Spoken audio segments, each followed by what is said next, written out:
Yeah. Yeah. Smooth. We've talked before, man. It's good. It's good. Yeah, I remember seeing you before. Yeah. I was on your live earlier on TikTok. Nice to meet you. Yeah, cool. Good to see you. Yeah, just a quick thought. I mean, first, I was listening. I couldn't find that Midrash Sortana anywhere. I saw Midrash Ducha, I'll send it. Midrash Lekachtov. I couldn't find the reference on the Sefaria. Yeah, I'll grab it for you. Yeah, I couldn't find page 58C on Midrash Lekachtov. It only goes up to like 50 something. No. What parsha? What section of it? It's folio 58. So I'll send it to you. Okay, send me to. Okay, so I haven't been able to see this inside, but let's just say that it does say that. So, just to say, there's a difference between like saying that something will happen when the Mashiach comes and saying that Mashiach comes definitely when that happens. So, even if it's true, which I haven't verified, but even if a new star will appear when Mashiach comes, that does not mean that whenever a new star appears, that Mashiach is. Yeah, but I didn't say that though. I didn't say that though. Okay. What I'm saying is the claim is that there are some of the sources of Judaism that line up with the New Testament. Well, yeah, there's some truth in everything. I mean, everything has some truth to it, and the Torah is the ultimate truth. So the Torah is found. No, it's not just all religions have. It's not just to say like, yeah, but we're not just talking about like a golden rule, right? We're talking about literally the things that are come to fruition or the expectations of rabbinic Judaism without a New Testament, because the counter missionaries, the anti missionaries, the ones who don't like what I do and what Avery does, and which is preaching this gospel, saying Jesus is the Messiah, they'll say, well, the New Testament is not Jewish, it's anti-Jewish, it's against Judaism, it's totally Gentile, nothing it isn't Jewish.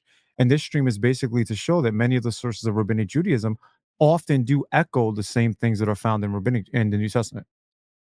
Okay, yeah, I understand. Some people say that, but I'm just trying to say that just because something echoes something, or just because there's some parts of the Talmud found in other religions, does not mean other religions are fully true. The difference between true and false means something that's true means it's completely true in every detail, while something that's false has a mixture of truth and false.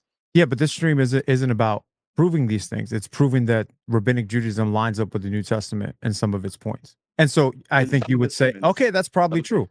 So then we don't have to, you know what I'm saying? We don't have to keep going with that. But for me, it would be the thing, if you find some of these sources, right, and they are lining up, you would say Tovia Singer then is wrong for his claim saying that the New Testament is not Jewish. I mean, I don't know what Tobias Singer can say specifically, but I mean, saying not Jewish can mean a lot of different things. I don't know exactly what he said, but I was just trying to say, like, based on what's being said in this live, that just because something else contains some truth, and just because some truth is echoed in it, does not. Well, no, it's not. But it's not just.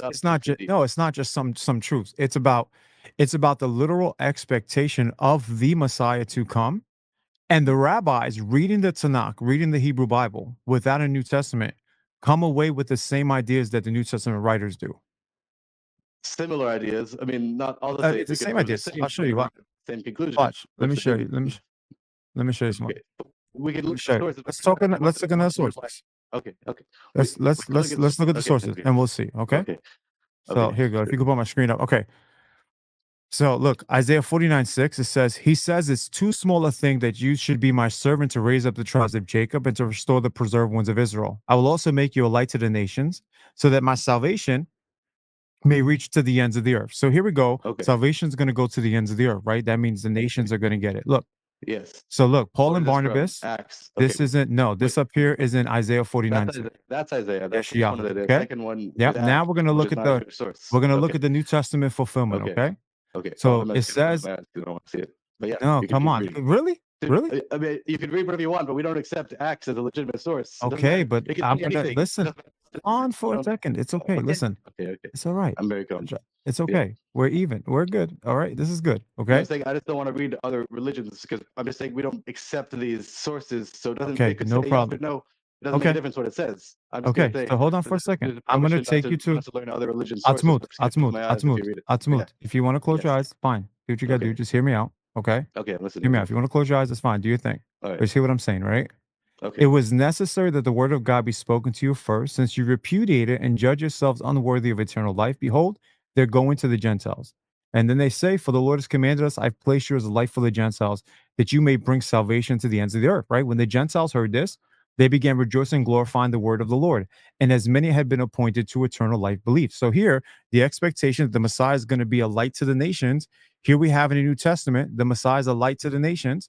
And then you look at Gersonides, right? This This is is not a Jewish source. This is not a Rabbi Jewish source. Levi ben Gershom. Okay, I don't know who that is, Okay, but Gersonides. okay, Okay, okay, Gersonides. yeah, Rabbi sure, Levi ben Gershom. Okay, okay, he says, in sure. fact, the Messiah is such a prophet, as is stated in the Midrash on the verse, "Behold, my servant shall prosper. That he'll be greater than Moses," which is explained to me that his miracles will be more wonderful than Moses. By the miracles which he wrought, drew but a single nation to the worship of God. But the Messiah will draw all nations to the worship of God, as is written in Zephaniah 3:9. Then I will turn to the people of pure language, that they may call upon the name of the Lord. Oh, And this will be effected by means of a marvelous sign to be seen by all nations, even to the ends of the earth, by the resurrection of the dead. So, with the coming yes, of the Messiah, there is resurrection of the dead, Techiyat Hamitim, the resurrection yes, of the dead, and yes, also there is salvation going out to the whole entire world, to the yes. nations as well.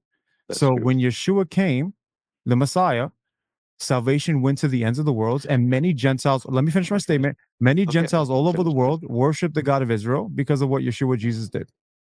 Okay. So again, many, not all. That's, I mean, the other sources that say that he did that is a non-Jewish source. The Book of Acts is not a Jewish accepted source. So again, it could say So, this guy did look, everything, but it doesn't. what It's makes you not say, accepted. so let's deal with It's not this. What accepted. makes you Okay, say it's not a Jewish source? the word Book of Acts has never been accepted by the rabbis, the rabbinical chain of tradition. It's never been accepted Okay. by Judaism. Who Book was of Acts. who was Paul a disciple of? I have no idea. It doesn't make a difference. It's not He was accepted. he was a Paul, he was a disciple of the grandson of Hillel, Rabbi Gamliel. A disciple doesn't mean that he's accepted. People Rabban can be Gamliel. disciples Check this out. without being Now look, accepted as a legitimate source. if you do you believe that the chain of transmission goes through Rabban Gamliel? Yeah, when the people he Okay. appointed, yeah, not everyone, not Yes. all of his students, Okay. but the people that he So appointed as legitimate, what yes. I'm saying is, now check this out. Now you're saying that it's not a Jewish source, but let me show you this real quick. All right. Okay, Look, you say it's not a Jewish source, but look at what it says here. yes. Look, Well, I can't read and it. then Can't it's read going to your be source. your point to tell What is this me. from? What is this from? This I is can't from the read Brit this Chadashah. source. So if you close your eyes, but I'll read it to you. Look, This is check not this a out. Jewish source. This is from the Christian writings. Well, let me read it to you, and then you tell me if it's a Jewish source or not. Okay? I mean, the source is Acts. So even if it Listen, says let me Jewish, read it to you. it's Acts. I'm going to read something to you, and you Okay, tell me read. if it's Go Jewish or ahead. not. All right? Okay, go ahead. If I tell you we're going to sacrifice kids, no, this is against the Torah. If I tell you that we're going to sacrifice to other gods and the one that have revealed himself to Mount Sinai, this is not Jewish. This is against the Torah. I'm going to read something Okay, to you. When they heard about them, they began glorifying God, and they said to him, "You see, brother, how many thousands there are among the Jews of those who have believed, and they are zealous for the law, for the Torah." okay, Is cool. this, So what is and important what about that? about this is not Jewish? Well, who, I don't know. Again, I don't know anything about this context. Who's it talking about? When they heard about them, what is that even talking about? What is that talking So about? it What's talks the about the context? Gentiles embracing the God of Israel, right? Okay. And then So so the people talking about it. yeah. Okay. So is it against the Torah that Gentiles would come to know the God of Israel? That point alone is not against the Torah. No, that's a very Jewish concept. All right. So, and when they heard about them, they began glorifying God because they heard that the Gentiles were embracing the Jewish Messiah, Yeshua, who was born to Jewish parents. Okay. And they said to him, "You see, brother, how many thousands there are among the Jews." So Jews were embracing it, thousands, and they believe and they were zealous for the Torah. They never destroyed the Torah. Okay. Okay. So are you aware Is of it what not the Jewish? okay. I mean, the part I mentioned, Mr. J is not Jewish, but are you aware of No. the Okay. Maimonides, the Mr. J, Kings, priests, and hold on, prophets? my friend, hold on, Okay, hold Mr. on. So Okay. you made a claim, right? Yes. That the New Testament's not Jewish. This isn't Yes. Jewish as it isn't No, Jewish. didn't say So that. Nope. I, Did not say that. so show me, show me where it's not Jewish though, is what I like to see. Well, show me. Okay, I'm trying to explain the Rambam, Maimonides, in the Laws of No, no, Kings, chapter 11. Have you heard of that? Hilchot Malachim, yeah, once or twice. Chapter 11. Chapter Chapter 11. 11 tells us the requirements for Messiah. When he comes, he's going to establish peace in the earth. He's going to fight the wars of God and bring Torah back to the people, right? Yes. What does it say after that? Towards the middle end. If he dies without fulfilling his mission, then he's not the Mashiach. And what does it say immediately after that? It talks about Yeshua and it talks about others. Yes. What does it say about So, Yeshua? so are you surprised that I know the source? I'm not surprised. I'm just asking. Yeah. Okay. So What does it say about him? look, What does Rambam say about him? Atzmut, listen, I Yeah. like you, right? But listen, Okay. Rambam, That's good. Yeah. listen to well, you're bringing me something where Rambam disagrees. We all agree that there are points of rabbinic Judaism that disagrees with the New Testament. That's not what I'm Okay. saying. What I'm Okay. saying is, but hear me out, What I'm Yes, sir. saying is that there are points of rabbinic Judaism that line up with the New Testament. right? Okay. And so in the same way you're showing me a source from Rambam that says that that Yeshua, Jesus isn't the Messiah because he didn't fulfill the mission, I could show you a source from Rambam that says Isaiah 53 is about the Messiah. Okay. I can also show you a letter from Rambam's father, Rabbi Maimon, who talks about Moses having two comings. And if Moses gets two comings, so much more so the Messiah should get two comings. Okay. So there's a lot of stuff. You said again, you're claiming is that things are mirrored from Judaism to other religions, but every religion What I has said. things from the Talmud. Okay. That's what I thought. That's No, what I thought. what I'm saying is that at many points the rabbis agree with the claims of the New Testament.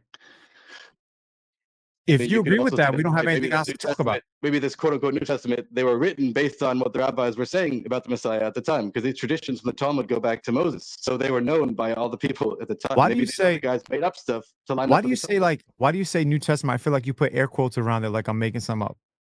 Yeah, it's not the real. There's only one testament in the Torah. It's unchanging forever. There's no New Testament. It's the eternal single testament forever, which is the original Torah. That's it. Okay. I'm Behold. saying these traditions from the rabbis were around since Moses. So it could be the people who wrote the Christian writings wrote it based on what they knew from the Talmud. So again, it's not a proof. Hear me out. Yeah. Hear me out. Yeah. Behold, days are coming, declares the Lord, when I will make a. What is from? Jeremiah. This is Jeremiah 31.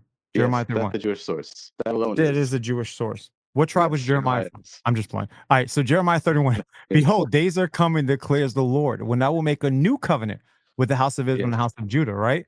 He says, and it's not like the covenant which I made with their fathers on the day I took them by the hand to bring them out of the land of Egypt. My covenant which they broke, although I was a husband to them, declares the Lord. So there's a new covenant coming, right? There's a new covenant. Read 29 and 30. Okay. Why did you omit the two previous verses that said I didn't that? omit the Adam. Rega, bro, chill. All right, you'll have your time. Again, this is talking about the kingdom of King Judah and the 10 tribes to be reunited as one kingdom. That's not talking about a new Torah law. This is a new covenant between these two exiled kingdoms. That's not the same as saying there's going to be a totally new law that overrides all the laws. No. Who's saying? So you think that me saying that there's a new law is something that I'm inventing? Yeah. Is it not true that the Messiah, you specifically, but other people? But isn't it true? So hold on for a second before we go places. Isn't it true that the Messiah is going to be a lawgiver? Isn't that a prophecy? That could mean. I mean, the word lawgiver could mean anything. I mean, it says lawgiver in Deuteronomy, referring to Moses. But again, Moses was a lawgiver. Doesn't mean someone makes new laws. That means someone who teaches the same laws that exist. I want you to realize something. It's not for me to make sense of Judaism's different opinions. That's really something for you to do, right? And I say that respectfully. I'm not trying to knock it. I respect the sources that come down to them. So I do respect that. I just disagree with it. So I'm at home with Judaism, right? Now look what I'm saying here to you. So this is from Isaiah 42. Isaiah 42. Behold, my servant whom I uphold, my chosen one in whom my soul delights. I put my spirit upon him. He'll bring forth justice to the nations. He will not crowd and raise his voice, nor make his vows. And just going forward, the coastlands will wait for his law, for his Torah, right? So Yeshua goes down and he teaches to his people. It's not a Jewish source. Matthew's not a Jewish source. Hold on for a second. Okay. So what makes this not Jewish? It's never accepted by the official rabbinic tradition, Matthew. It's not an accepted book. There's certain books have to be accepted by the Sanhedrin, by the Jewish court of rabbis, or the agents of the Sanhedrin to be legitimate. Hold on for a second. Matthew was never accepted by the Jewish people. Hold on for a second. There were thousands who followed Yeshua as the Messiah, right? Agreed in his time period. Now hold on for a second. For his time period. Now, when Moses first came to deliver the people and he sees the two Hebrews fighting, don't we have a tradition that Moses was rejected by the people? He was rejected, yeah. But that's and then So did that make the peoples not Jewish or Moses not Jewish because they rejected him? Judaism did not exist before Mount Sinai. That was a totally different situation. So no, that was different. There was no Jewish people. So hold on. So Judaism didn't exist before Mount Sinai? Not in the same sense. There was a pseudo-Judaism since the times of Jacob, but actual Judaism started when the Creator revealed himself at Mount Sinai to millions of Jews. But you're conflicting your own sources, right? Okay. If you say so. You're not. I mean, you are though, right? Because when it says, I think in Genesis around the 20s, it says that Abraham kept my Torah, and people say he followed the written in the oral Torah. Yes, he followed the Torah, but that was not the same. But hold on, that they were. Is it a different Torah? See, that's my position. That's my position. Okay. I'll try to explain if you want me to explain. No, the Rambam, the Maimonides explained this in the commentary to the Mishnah. That said there were some laws of the Torah that people knew about and kept before Mount Sinai, but after the Creator revealed himself at Mount Sinai, those same laws were given again in the actual covenant for the Torah. So it's the same laws, different covenants. I can't hear you anymore. I don't know where you went. Brutal. What do I know? Smooch, you got quiet. Avery, you there? I can hear him. Everybody's Okay, quiet. maybe. It's not you, Okay. Smooth. Oh, It's Radar. there you go. It's I'm good. not I'm me, good. It's you. No, I pressed the We're wrong breaking button. up. I apologize. We're breaking up. It's not me. It's you. Yeah, I'm kidding. it's you. It's you, bro. No. So no, the Rambam explains that there was. I mean, not only Abraham, but even Noah. It says he was told to take kosher animals into the ark. It says take 7 pure animals, which means kosher animals. But friend, you're going against your own worldview, though, because some of the rabbis say that Abraham had the written Torah and the oral Torah. I know. I'm trying to explain You just that told me even that though it they wasn't had until the Torah, but the laws that they were given were renewed at Mount Sinai. There was a different. So like a new covenant. So like a new covenant. You could say that. I mean, it's not really the same. But once You just said renewed covenant, which is new. Yes. Brit Chadashah, Chidush, a renewal of That was the at Mount covenant. Sinai. Okay. Whatever you want to say. I was saying before Right? Mount Sinai. No, it's not whatever I want to say. It's the sources of Judaism. Okay, this is Mount Sinai, which was thousands of years ago. Once Mount Sinai happened, that was the only. Before Mount Sinai, there was a bunch of stuff happening, and then. But the point is, once Mount Sinai happened, there's never going to be a new Torah. Once that. And so let's talk about Mount Sinai for a second. In Mount Sinai, it said you cannot offer sacrifices outside of the land of Israel, where I'm going to put my name, specifically in Jerusalem. Right? This is from the Torah. Or outside the tabernacle. Yeah. Oh, yeah. But Elijah climbs Mount Carmel. Where's Mount Carmel? Outside Jerusalem. And when he offers sacrifices outside of Mount Carmel, what do the sages tell us?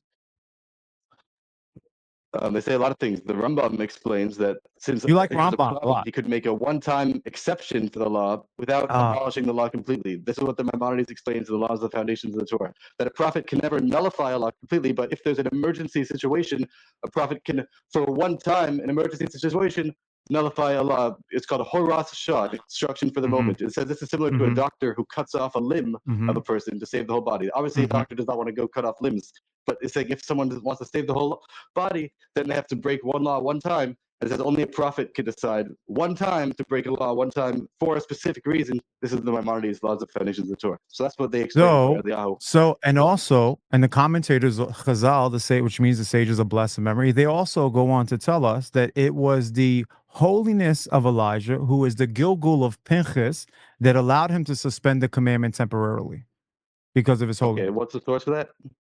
Isn't there? I got to pull up every single source for you, bro. Okay, look, here you go. This is Vayikra. Here you go. This is Vayikra. Go ahead, put it up. All right. This is Rav Yisrael Yosef Taub, right? And he talks about how Eliyahu. That was like in the 1980s. This was the 1980s. It's okay. So is he not authoritative? Remember what we read earlier. Every deduction. Remember what we read earlier. Every deduction that comes from a later student, and when he discovers a newness in the Torah, it was said to Moses on Mount Sinai. So this was said to Moses on Mount Sinai. Okay. Okay. It depends on the context of that, dude. Look. look. All these sources. I mean, we can talk. Look. Before. Okay. Fine. Here you go. Miam Loez. Okay. You ever heard of Miam Loez? I have heard of that. Yes. Torah anthology. All right. But that itself is not a primary source. That just takes from the Midrash and summarizes the Midrash. So I wonder what the Okay. Well, we can listen. Did Miam Loez know what he was talking about or no? Yeah. Usually, yeah. Okay, so let's go by what he's saying, right? Since the words of the Torah in this regard, that is forbidden to offer sacrifices in any place that you see fit, the implication that there are certain extraordinary cases when the commandment not apply. That's what I'm saying, but rock with me. A prophet may deem it necessary under exceptional circumstances to sacrifice outside the temple as a mean of sanctifying God's name. Elijah the prophet was permitted. Listen to me. Listen to what I'm saying. Okay, I know. I'm taking to a source. Okay, you haven't brought up one source. You just said it. I say it. You want me to pull you up the source? You're not fair, bro. All right. So Elijah the prophet was permitted to build. It's all good. I'm half serious with you.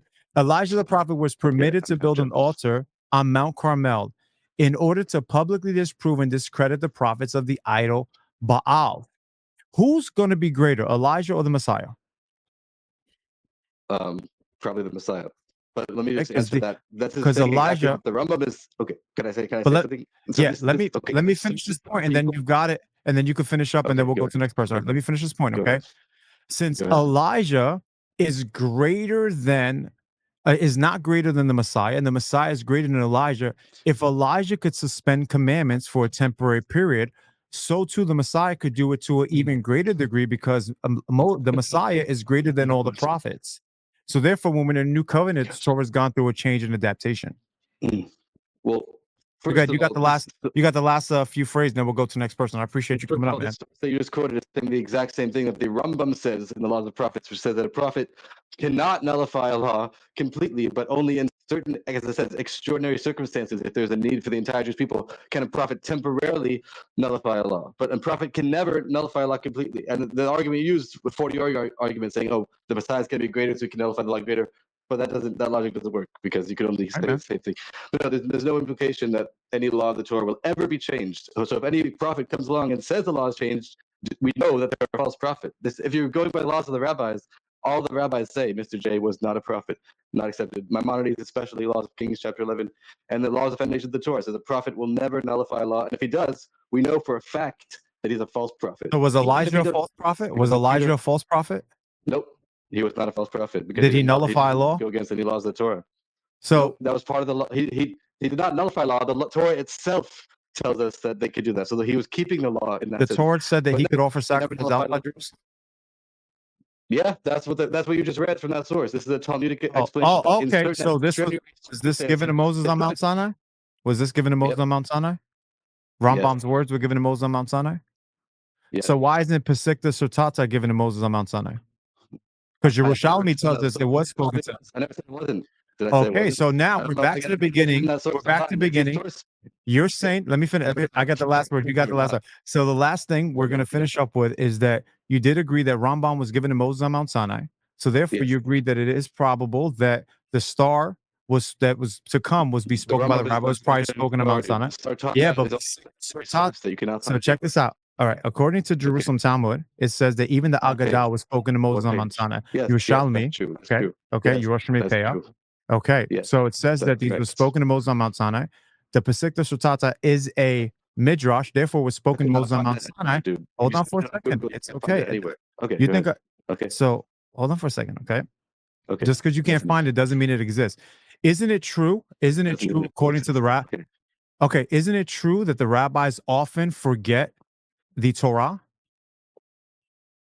Once in a while, sure. What's the point? So hold on. So hold on for a second. Let's look at this source real quick, right? Let's find this source right here. Hold on. I'm gonna get it for you. Okay. No problem. All right. So let me find it. I probably can't find it. I didn't have it ready for this because I didn't think we were talking about the oral law. It's trying to tell you that it's false. The creator listen, man. Listen. You should listen to miracles. No, are there miracles? Yeah. I believe in miracles. Yes. All right, so let's see. So this is not Maimonides. I really don't want to go into all of this, right? But this is not Maimonides, right? What's the point you're trying to make, though? The point I'm trying to make is that the point I'm trying to make. You could drop the screen. I'm not going to show this. The point I'm trying to make is that if you believe that whole Jewish legals, whole halachot could be forgotten, right? Which is what the Talmud tells us, that whole halachot were forgotten. It says Joshua forgot hundreds of halachot, hundreds of Jewish legal rulings. Which they got back later, by the way. But yeah. They got it back later. So can't Pesikta Surtata just be something that was forgotten that's being brought up later, but was still spoken to Moses on Mount Sinai? Anything's possible. You can say anything's possible. I mean, yeah, I could write a book right now and say maybe it was just given by Moses, but certain things are not accepted. The Jerusalem Talmud says it would be given to Moses on Mount Sinai. It said it would be given to Moses on Mount Sinai. The case, dude. It depends. You have to look in those commentaries. It depends what that means. Well, I'll smooth. Thank you, man. Thanks for coming on up, man. I appreciate you. We're gonna get to Adam, man. Have a good one. Come back again, all right? Maybe. Yeah. Maybe. Come on, man. See you later, bro. That's enough. Maybe. I'm very nice. Yeah. That's what they all say at first. All right. See ya.